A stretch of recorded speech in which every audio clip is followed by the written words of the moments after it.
was kind of wondering when that royalty music, the royalty-free Spotify list was going to stop. It sounded great. Hey everyone, I appreciate you joining us. I'm Gabe Kapler, and I'm manager of the San Francisco Giants. And last month we launched pipeline panels, collaborating between Pipeline for Change Foundation and the nonprofit of the San Francisco Giants, the Giants Community Fund. Pipeline for Change Foundation is committed to building an environment where every facet of the game is filled with diverse decision makers, leading to a richer and more representative game and a more just society.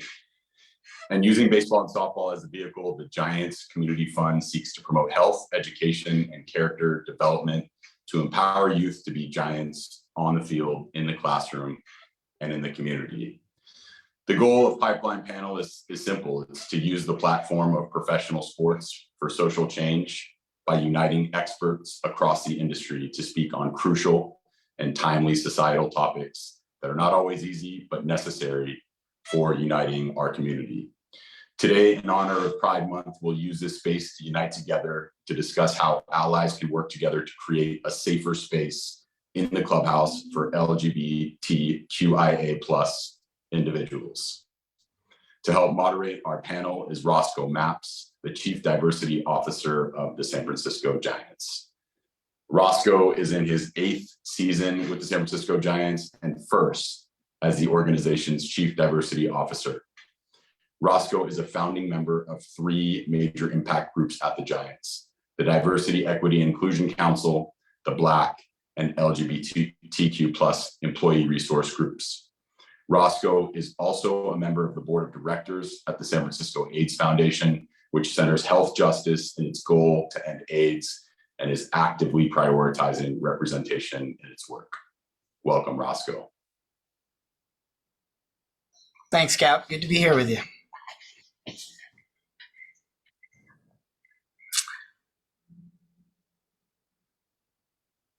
Roscoe, I think are you introducing our other panelists, or is that me?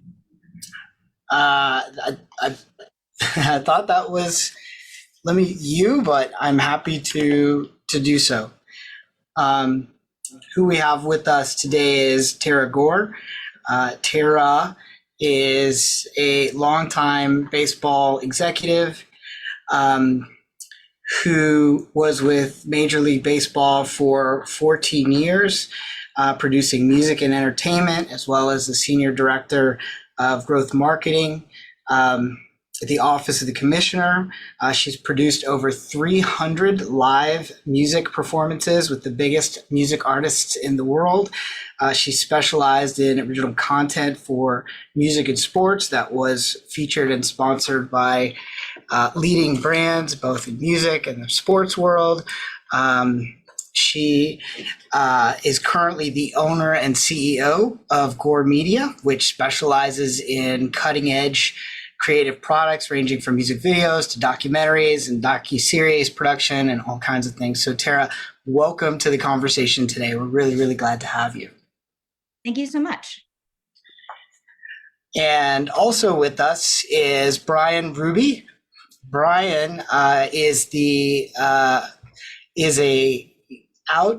active professional baseball player, came out a couple of years ago, and a country music singing artist, and also the founder of Proud to Be in Baseball, which we're going to talk a little about here in our conversation. Bryan has a really unique story and experience being a professional baseball player and having gone through the journey of coming out and done some work since he's come out. And so we're really excited to have you a part of the conversation, Bryan. Thank you so much for joining us. Thank you, Roscoe. Great introduction. Excited to be here. Great. So I'd like to start the panel by kind of level setting why we all kind of wanted to participate in this panel. What made you drawn to this conversation? And Tara, I'd love to start with you first, and then I'll move over to Cap. Sure. So as you mentioned in that fabulous introduction, I've worked for Major League Baseball for many years. I did all the entertainment and music content for baseball. And so in doing that, I was able to interact with all the teams, all the players, spend time in the clubhouse, spend time with all sorts of folks across the landscape of baseball. So for me, it's just really been an interesting experience, kind of seeing how different teams interact with different kind of subjects and how they participate and what they do to support their players and their fans. So I kind of come from that perspective of just being involved across the league. And that's a unique perspective, and it's going to lend great addition to this conversation today. Cap, you've done so many of these important conversations, which we're incredibly grateful for. There is a common theme, a lot of them, and that is to be more fully inclusive. But this particular panel and this particular conversation, is there a reason why you wanted to bring this to light today? Sure. I mean, I've been in professional baseball my entire life. When I got to professional baseball, there was more discrimination than there is now. So I think we've made some progress, but it feels like there's still a lot of work to be done. And in particular, to make our clubhouse space, all of our space in pro sports, a more inclusive environment. And in particular, given this panel for the LGBTQ plus community, we want everybody to feel included and safe. And this is a good start by having these important discussions. Couldn't agree more. Thanks, Cap. Bryan, I think this is a great pivot to having you sort of set a framework of this conversation, and because you have this unique experience of all of us. Can you paint us a picture of what it was like being a professional player with a really, really personal secret? Yeah, it's isolating. I think back to when I was a kid and dreaming about playing Major League Baseball, watching games on TV at night like any young baseball player does, and thinking, are there other people out there like me, right? And they say, if you can see it, you can be it. Well, what happens when you're that kid who can't see anybody else like him actively playing? It's isolating and really, can just be a tough spot to be in.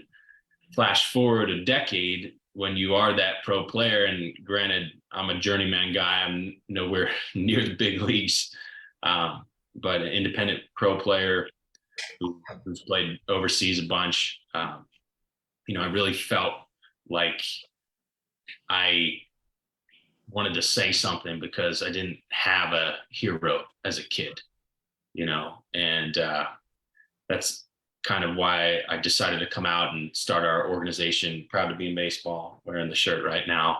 And thanks so much to the Giants and Pipeline for Change for partnering on this event. I think it's so crucial to talk about this stuff in baseball, stuff that not a lot of people are talking about.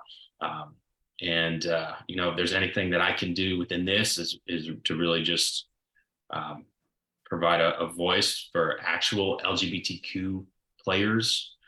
And that's exactly what our charity does. And we work with a whole bunch of younger players and try to make the game a little bit better than we found it, as Cap said.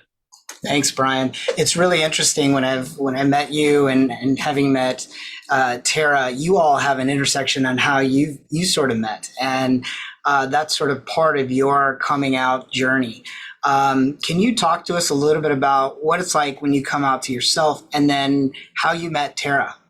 Yeah, we met at a ball game. I was in college. I was playing in a college summer league, and I was really isolated at the time.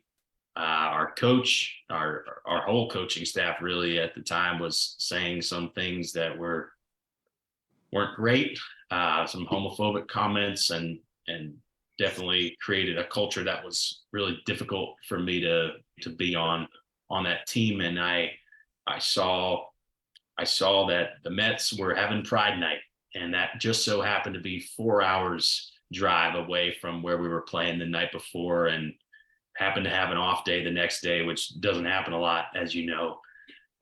So I decided to just make the drive and go to the game. I knew there was a pride group that was sitting in a certain section. I joined the section kind of quietly, didn't tell people that I was a baseball player, really just to be in that environment, the things that you try to do to find community when you don't know where to look. And one of the people who happened to be sitting in that section was Tara, who was, we struck up a conversation. I truly didn't know, she's so easy to talk to. Truly You did not strike up a conversation. Yeah. You wanted to really, like, you struck up a conversation, and it was amazing. You were very, very excited and interested to talk to anybody within baseball, and it was amazing. So I'll let you take. I was unaware of how high level MLB executive you were, though. That was for sure. I just thought you were somebody who was easy to talk to and somebody who I felt comfortable coming out to. And, I'm so glad that you could be on this. One of my biggest allies, and honestly, somebody who has helped us set up our charity and helped me come out, and part of the reason I'm here today. So, yeah. Tara, what was that experience like for you when Bryan came out to you? Well, I joke with him, obviously, because he said we struck up a conversation, but anybody who knows Bryan knows that when he wants to do something, he's going to do it. Whether it's baseball, whether it's forming this board, whether it's doing any of the things that he's doing to help folks, he's just very, very determined. So, I wasn't coming to this event really thinking much about other than being supportive. And, I like the Mets. I won't say anything. I like the Giants too, but as a New York person, I love to support the Mets. So it was a great thing. And then the more I started talking, the more I really realized, oh my gosh, this college student is going to try to play professional baseball, and we don't have any out players. And as somebody within baseball, that really made me think. It really made me think a lot about what that would look like for him, and why don't we have any out players? That's always been a question that, comes up. It came up a lot. So what would this environment really be like for him? And what kind of good advice could I give him as somebody supportive? Because he'll tell you he's gotten a lot of advice, and some of it's surprising, some of it's not. But, I think, especially in this story, just listening and trying to be a good ally and a good supporter was the best thing I could have done. Well, really glad that you were there for him at that time. Cap, I wonder, coming up, there's something that Bryan said earlier that really kind of flashed in my head. And Cap and Tara, this is both for you because you've both been in baseball for so long. Coming up through baseball, were there these moments, Bryan had mentioned that there were just these moments of like language that he heard or things that he kind of heard that made him just kind of, that added to the fear of being able to be himself and come out. Were there any moments where, coming up through baseball as a player, or Tara coming up as an executive, that you may have heard comments or things that might have been scary, like Bryan was talking about?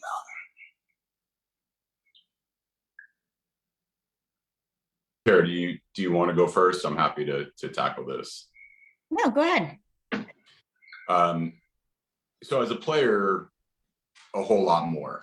As an executive, as a scout, as a manager, less. But as a player, I think there was a lot of language that I could see a gay player not feeling particularly comfortable being who they were.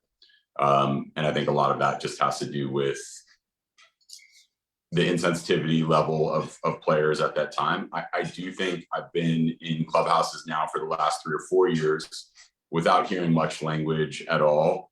A little is too much, but almost none, which is, I think, a good signal, but obviously a long way to go. Now, there's terminology that borders on homophobic and maybe goes all the way there. And again, I think a lot of that has to do with, well, I should say, I'm not sure where the line is for everyone, but it bumps right up against it, and no matter where your line is. So I would say that's more commonplace, but probably less so in recent days as a manager, which is a good signal. Yeah. Yeah. As a guy who's in the clubhouse, I mean, I can definitely say that it did used to be a lot worse. It's still not great, you know, in certain places, certain scenarios. Really depends on the clubhouse, to be honest.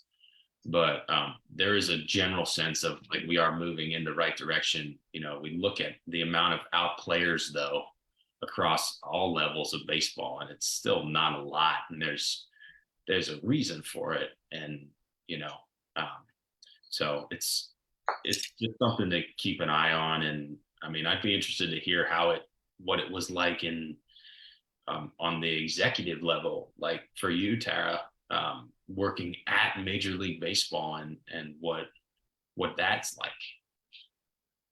Well, I mean, I don't think it's any secret to anybody who knows me that I don't love to be in the locker room. I had to do it. It was part of my job. I did it. I didn't like it. It was very uncomfortable for me. And a lot of players made it purposely uncomfortable. So as somebody who's a woman, it was just every time I had to go in, I had to really suck it up and be like, all right, you know, like, let's just pretend like nothing's bothering me. And, you know, there was always all sorts of shenanigans going on and different language. And just as a woman who was only in there part of the time, I didn't like it. It just wasn't a welcoming environment for me. But I think as Gabe said, like as an executive, people kind of like tamp down their speech a little and aren't as free to speak. So I would hear little tail ends of it. But I think that there's a really, you know, I think that there's a lot of things that are said in language and that you grow up hearing in sports, like inappropriate words that mean you're weak and you're not good at what you're doing. And you just get used to hearing them and saying them. And so I will hear players go, oh, hey, you know, I don't really want to throw out a bunch of words on here, but like, you know, as a female, like you're throwing like a girl and don't be a, you know, P word, whatever it is. And then they'll say, oh, sorry, I didn't mean that. And it's like, but you said it and you're only saying sorry because I'm standing here. Right. So there's a disconnect there. And I see Kirk Walker on here, who's amazing. And we've had these conversations before and he can speak to it later if need be. But we've talked a lot about like, what those words really mean. And I know since Bryan's come out, people have thrown around words and screamed it and then been like, oh, sorry, Bryan. And again, same thing. Like, I don't think you're a homophobic person, but the things you were saying are homophobic. So how do you equalize that and make it something that is known within an environment and a team that's not okay, right? Yeah. Yeah, Tara, when I talk about this work, or DEI professionals talk about this work, it's a great opportunity to highlight systems, generational systems of discrimination, bias, and harm, right? And so you have people who are, whatever system it is, it doesn't have to necessarily be baseball, right? Whatever system it is, people are learning from the generation before, certain ways to act, certain language you can use and you can't use, and what those mean, and how to prove yourself and who you are and demonstrate your confidence and your courage and your bravery and things like that. And it's really important for those to get disrupted.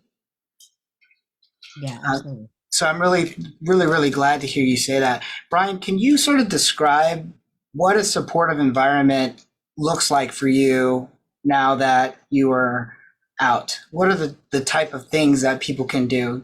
We've talked on language a little bit. So yeah. So before I came out, I went to Christmas at my significant other's parents' house. It was the first time that I had ever been to a significant other's parents' house. And it was a holiday, big holiday. How old were you? And this was a couple years ago. This was in Christmas 2020 during the pandemic, right before the 2021 season. And we took a great picture, me, him, and his mom under the Christmas tree. And I opened up my phone like anybody does my age and went to Instagram to post it. And the words of one of my old coaches came through my mind. He said, if anybody ever finds out about you, they knew privately, they knew that I was gay, am gay. And he said, you'll never get a job in baseball again. And so I didn't post it. You know, I was in between contracts. I was trying to get back to independent ball, trying to get a spot on the roster. And that really, really sat with me. And I thought back to what you said about, you know, really being in a supportive environment. Didn't feel that supportive at the time, but one of the things that I realized the next season when I did choose to come out publicly was that I truly believe that not many players who are actively playing now truly harbor really homophobic beliefs. There may be a few, but it really, the masses have grown up with LGBTQ acceptance. So when I introduced my teammates to my partner, we've been together 3.5 years. They were totally chill. And, you know, a true supportive environment is an environment where you don't have homophobic language, kind of like we were talking about earlier. And there's just an overall awareness in the clubhouse that there are many different kinds of people there, and everybody's just kind of working together to win a championship. And, you know, and you live your life and people live their lives. And the true sign of acceptance, you know, I came out publicly in a newspaper article, got a lot of messages and from a lot of people, and a lot of people who are not in baseball. But the thing that really meant the most for me in baseball was we were getting towards the end of the season in 2021 in indie ball, and we made it to the championship game of our league, and our second baseman, who was like a real macho dude, loved lifting weights and listening to country music and really religious, and was like, you know, great guy and good friend of mine. And he said, are you going to come to the championship party if we win tonight? And I said, of course I'm coming to the championship party. And he said, well, I just want to let you know, if you're there, your boyfriend better be there too.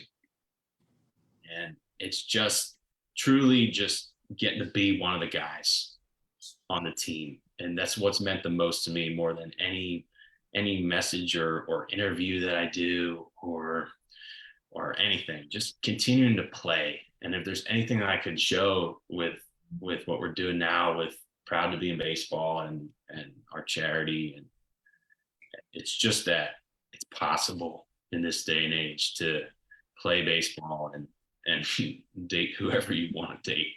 You know, who you love has nothing to do with whether you can hit a 95-mile-an-hour fastball.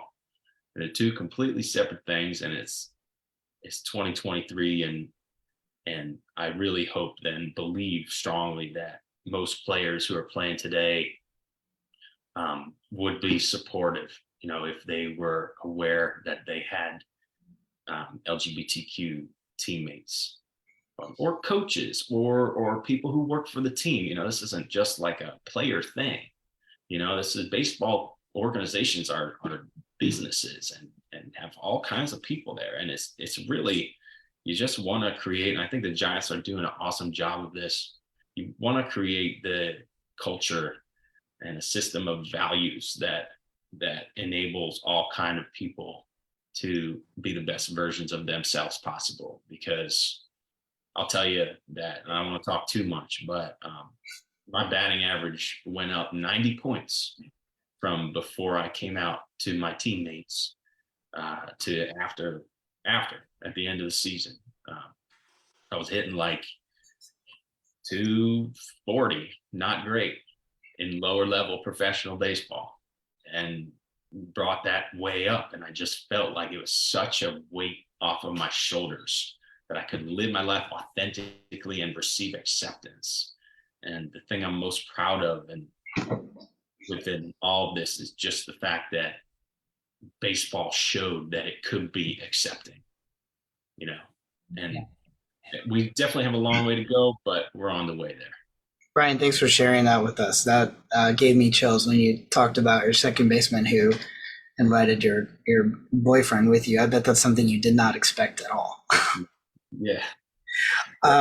Cap, can you talk a little bit about why you feel and why it is so important to continue to have and continue to foster and create inclusive environments, and not even just LGBTQ, right? But just overall,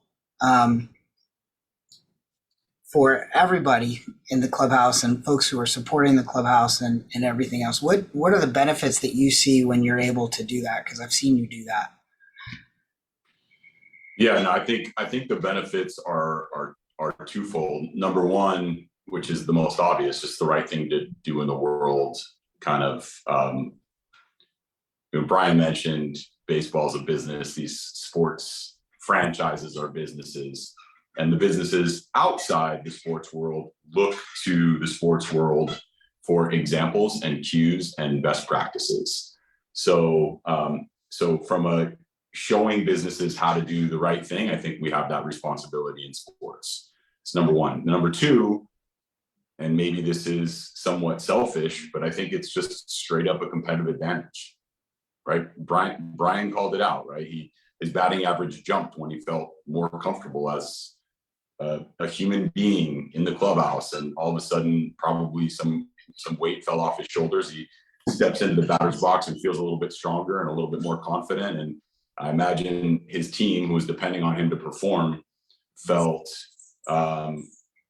better as a unit as a result. So again, right thing to do in the world from a human perspective. And then from a beat the other team perspective, I want all of the players in our clubhouse every single day to feel good about themselves when they walk into the clubhouse. Tara mentioned, which is pretty frustrating, that she felt uncomfortable in a Major League Baseball clubhouse. We want everybody that walks through our door to feel included, to feel safe, to feel comfortable. If they're doing all of those things, they feel that way, they're going to be the best people that they can be in the clubhouse. And that energy unequivocally is going to spill out onto the field. So, I mean, most of it is pretty straightforward, but I do think inclusivity in professional sports leads to better sports teams. And I think there's actually a lot of proof of concept there. Yeah, that's the reason I love what you just said is because it's so universal. It's on the field, off the field, clubhouse, the front office, businesses, nonprofits, campaigns, whatever you're doing. What you just said, exactly how you said it, is so universal to a team just doing better and being the best team that they can. Bryan, going back to you just really, really quickly. You talked about language, and watching language and awareness and whatnot. Can you sort of tell us a little bit about what people's awareness does and making themselves more aware? There's a lot of misinformation out there. There's a lot of craziness out there. If you're on social media, there's an algorithm that's giving you the same stuff over and over again. And so can you talk a little bit about the type of awareness you feel like would have been helpful and supportive for you? Yeah, I definitely heard a lot of that, a lot of comments from people who I wasn't convinced that they really knew any LGBTQ people, when they would say stuff like that in the clubhouse. And I guess, what I really just tried to do is show the guys on my team that I'm the same guy as I was before. I considered it like inviting in versus coming out. This is just one more part of me. Some people have red hair. Some people in baseball throw left-handed. Some people like guys instead of girls. And I think that once they saw that I was the same dude, that we go to batting practice together and we lift weights together and we go to Chipotle after the game because we're not a major league team and they don't have a full spread for us. It really showed that showed the guys why being just a nice ally of our community, and maybe put a face to a cause. I think it's so overstated, like you said, but one of the best things that LGBTQ people can do to further acceptance is to come out. And I think that if the world saw how many LGBTQ people there are in different professions, it would really help us a lot, because they would realize that these are our friends and our neighbors and our family members. And I know that it's not safe for everybody to come out in every scenario, but it really does help the cause. And I think it's so important that we do have those allies. I know this is a conversation on allyship. Sometimes I can speak to this, when you are that player and somebody says a homophobic phrase or slur in the clubhouse or off the field or wherever, when you actually are that person in that group that they're talking about or bashing, it's really hard to speak up. You feel like you have more skin in the game. You feel like if I speak up in this scenario, I might lose my job. If I'm in a situation where it's not safe for me to come out, right? But the role of a straight ally, they have less skin in the game and can really tamp down that some of that divisive rhetoric and say, hey guys, this isn't cool. Let's be a little bit better with inclusivity and allow all kinds of different groups to have a voice. It's better for the team. And so my team environment since I've come out has been that. The guys have been great. It's a positive example. All the guys on our team are young. We're all hungry, right? We all want to move up the ranks, move up the ladder in baseball. And I think that being supportive of each other is a great way to do that. And they've been great. Everybody says baseball players are a bunch of wild animals, but they they've been pretty great to me. There's something that you said, and I wonder, does it make sense to have cisgender straight men and women take the lead in calling something out in a situation like that? Cap and Tara, I want to hear how you feel about that. Started with Cap. How does that resonate with you? Yeah, my dad was pretty big on that. He talked a lot about it. It is the responsibility of the party that's not feeling the thing to step up and say something. Before I say more about this, Bryan, have you ever seen that in real time in a baseball environment where homophobic slurs or anything close was being thrown around, and then there was, let's say, a straight player step up and say, hold up, yeah, and get involved? And what was that like for you when you saw that? Yeah, it's actually like kind of the most amazing thing, right? Because I'm so used to it, to be honest, used to it not going well in baseball from being in the clubhouse for years, that is actually surprising to me when one of my teammates, and it wasn't a huge gesture, like all they had to say was, hey man, not cool. Like, the guys got it. And the guys picked up on it real quick, but it meant the world to me, that the guys on my team would have my back, and certainly made me like them a lot more. And so it's amazing when that happens, and it's heroic too, I feel like, because sometimes I don't have the courage to speak up, And I would love to all the time, but sometimes I'm just get ready for batting practice, trying to get a couple hits during the game. And, don't quite want to have a moment where I'm like taking a stand for equality. I'm just trying to play a baseball game.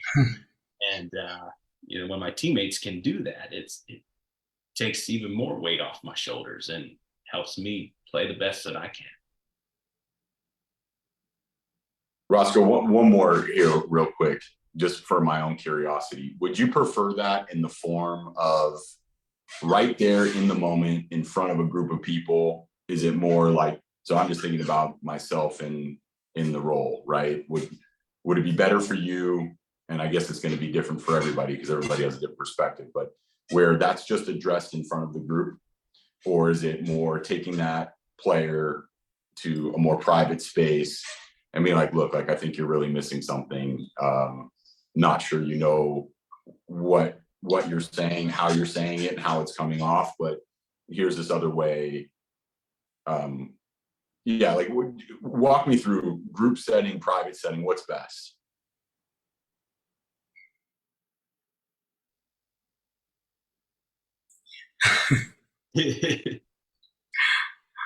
Put you on the spot there.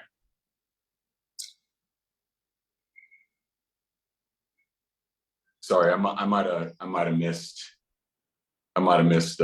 something there. Did it get tossed back? Did it get tossed back at me?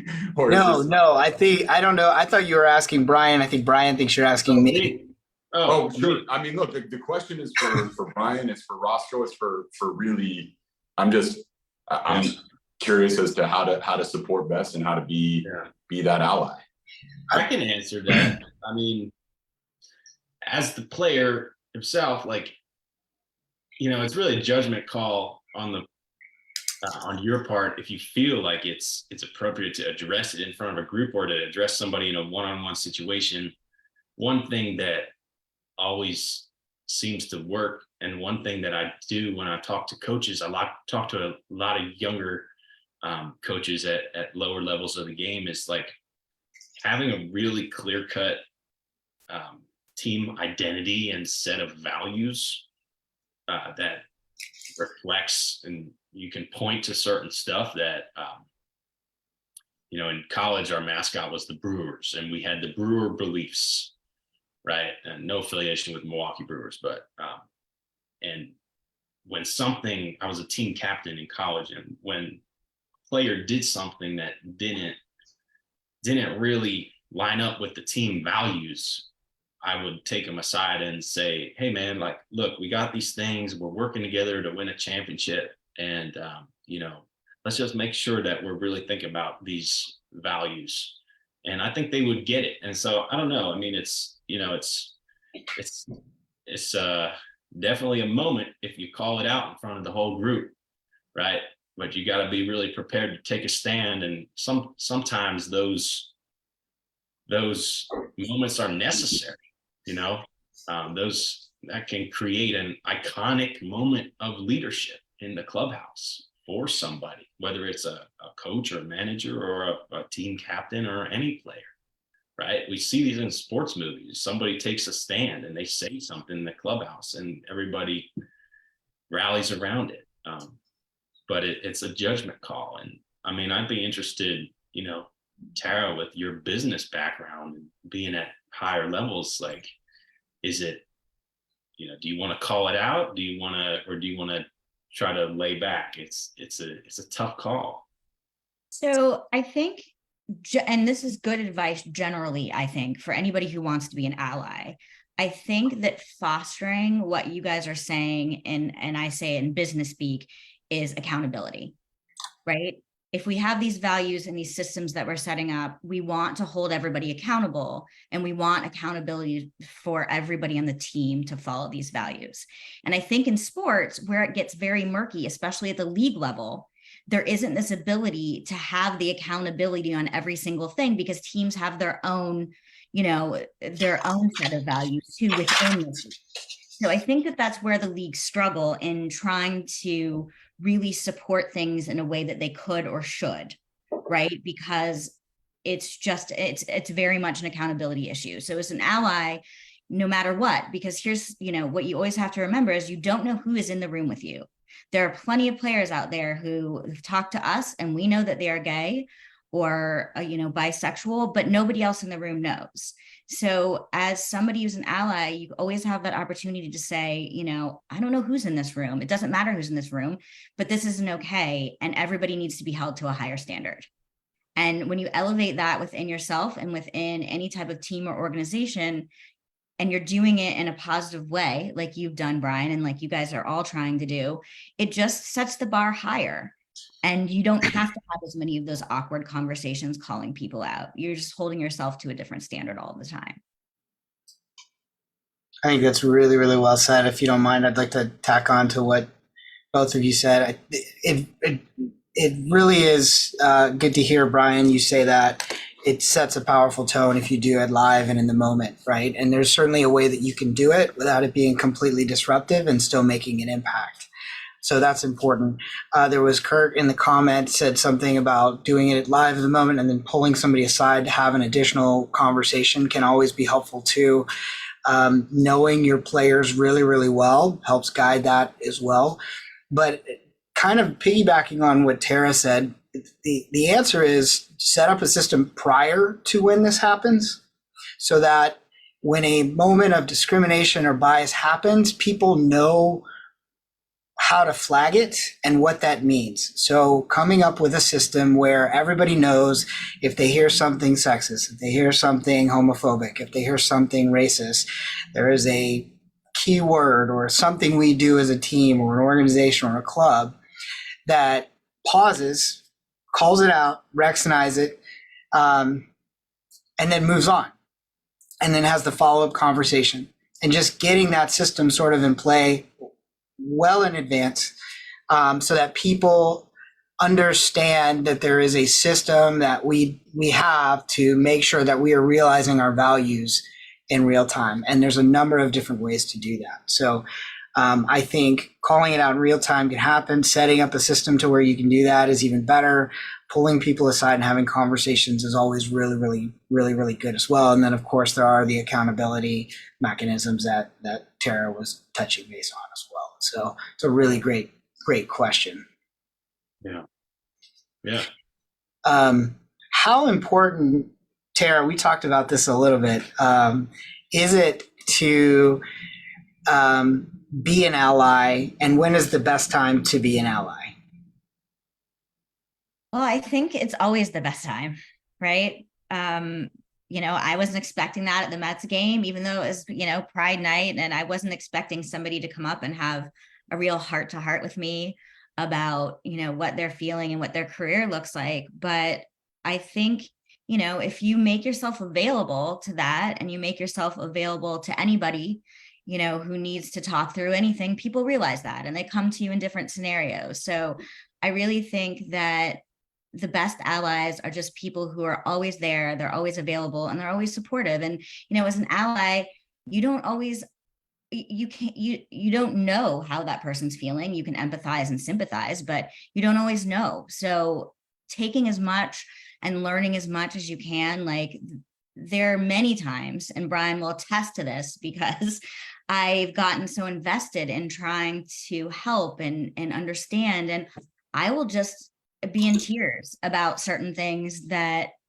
in the conversations that we had with folks, just knowing what they have to go through, and then I can't really imagine that myself. But it doesn't mean as an ally, I can't take that and try to bring that message forward and try to help other people understand as well. I think that's great. We saw a comment that says the best allies are those that can listen and apply. I think that's really good. Educate themselves as well. And I want to give some relief to allies. You don't have to always know the right answer. And this is any type of ally across the entire spectrum. You don't always have to have the right answer to be an ally. Sometimes it's just listening. Cap, we've talked about, and others in the organization, across the organization, we talk about having compassion before having to have understanding. And so sometimes, you don't feel like you have to have all the answers. You can just be there like you would want somebody there for you. Absolutely. Yeah. And I'll So share one more little thing with you guys, because since I was talking about being emotional about all of this, I think one of the biggest and hardest things for me, so I've done a documentary on Bryan's story. And so I produced this, I shot a lot of it. I've seen all of this. This was not any news to me. I'm doing this project. And then the last cut we did at the very end, Bryan's in a stadium by himself. And he's running the bases alone. I'll see if I can get through this without crying. And he's running the bases alone, and he's saying, I get every day, I don't know if I would have been good enough or had enough to go all the way. But he's like, in retrospect, saying, I never gave myself that chance. And, he's still trying to play, but it's still kind of haunting to him, right? He didn't let that go until very recently. So for me, it's so hard to hear him say that, because I think he would have. I really do. I think he would have had a real different shot than, how everything ended up. But Yeah, I think it's powerful. I have chosen to come out towards the end of my career as a journeyman independent league player, but I really do think, like you said, Tara, like, if I had been able to get this monkey off my back at an earlier age, when I really truly had support from teammates and coaches and people in my world, that maybe, I don't know if I could, but maybe I'd have a better shot at rising up the ranks and making it to the big leagues. I do have a question for Cap, if that's okay, and answer if you're comfortable. I'm not a major league player by any means, but I would love to ask you this, because I know that probably lots of other coaches are seeing this and are going to take a cue from what you say. If I was a player in your clubhouse and I came out to you and told you, shared this with you, and what would you say? How would you react? And what would you tell that player?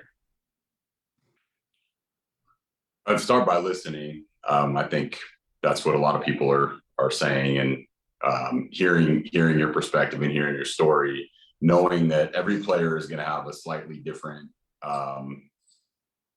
story and how they got to that point. And then I would try to demonstrate how the organization could support you through this, and how I could personally support you through this and help you be the best human being you could be in our clubhouse and the best player that you could be on the field. I feel like right now, more than ever, we have the resources to do that. I think we obviously have Roscoe and the work that he does, and I would get other people in the room that could also help support your journey.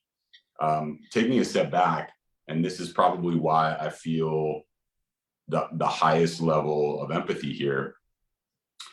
As I pursued my dream of being a Major League Baseball player, I needed every ounce of my bandwidth. I wasn't good enough to be just like surviving on talent and being able to like blow through all of my energy. If I spent even an ounce of my energy on hiding or not being able to be myself, or like kind of having secrets, I don't think I would have been a Major League Baseball player. I don't think I would be a Major League manager. And so that makes me feel like, because I needed all of that energy, I trust what Tara is saying, which is like, if you did have that energy to add to what you already had, I agree. Like you may have been a Major League Baseball player, and obviously nothing's off the table at this point, but I'll say two things. Number one, I would do everything in my power to support you through it. And I would get the people in the room that could help. And then number two, I would be able to understand, not being in your shoes, but knowing how challenging these jobs are and how much they take out of us, and we just can't give anything away.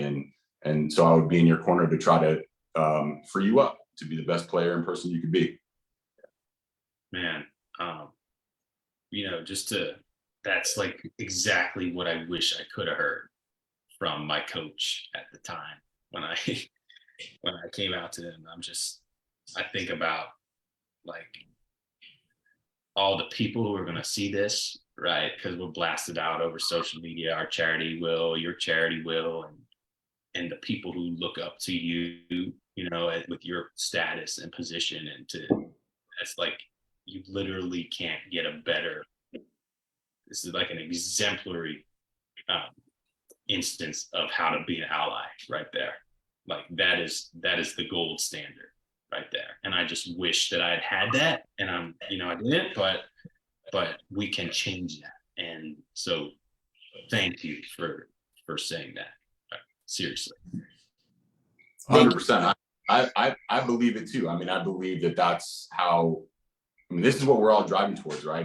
It's not just one manager in one clubhouse in the major leagues, right? It's every coach, every executive, every person that has a door where a player might come in and ask for help, come out and need support. So yeah, I think I agree with you, and most importantly, I agree with the last thing you said is we can do this, right? I think this is within our grasp. Yeah. There's a couple of questions that have come in. If we have some time, I'd love to get to them. One is specifically around youth, and then one has to do with what fans can do. And so because we're partnering with the Giants Community Fund here, I really want to bring this question to the surface is, what are some actual items fans, sorry, that was the wrong question. For LGBTQ youth tuning in, what messages of advice can you leave them with today?